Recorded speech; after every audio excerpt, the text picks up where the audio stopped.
Sir Mangwan, saan ba matatagpuan ng mga buhaya? Tagal mo ng reporter, di mo pa alam yan. Sa akin mo pa tinanong. Sir, saan po tinawan nila? Opisina, may aircon, may wifi, may libreng kape, pero walang konsensya. Barinig kita sa mukha eh. Sir, ano pong kinakain ng mga buhaya? At pangarap ng mga Pilipino. Paano po malalaman kung buhaya ang kaharap mo? Kung nakabarong pero mas makapal pa sa balat ng buhaya, yun na yun.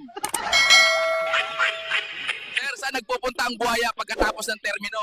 Sabi, Ayaw, di ma. kailangan lang ka ba ng bayan? Naka-sport car pa.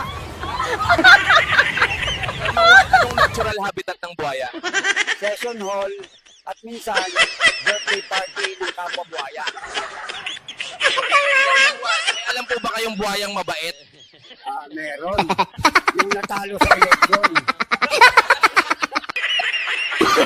No, no, no, no.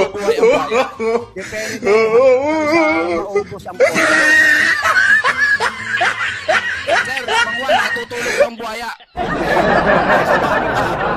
Hit nila. 24/7, bilat ang mata. Mangwan, anong itsura ng buhaya kapag gutom?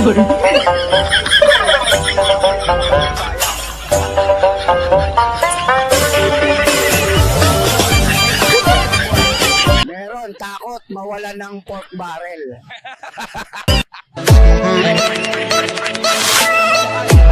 Buhaya. Wala, pero pwedeng hulihin at i-display sa museum ng katiwalian. Sir, Mangwan, paano po dumadami ang buhaya? Simple, isa lang kailangan. Tapos yayakin ng kamag-anak. Mangwan, saan po nag-aaral ang mga buhaya? Sa University of Corruption, may kurso sila. Kurakot, Barinig kita sa mukha eh.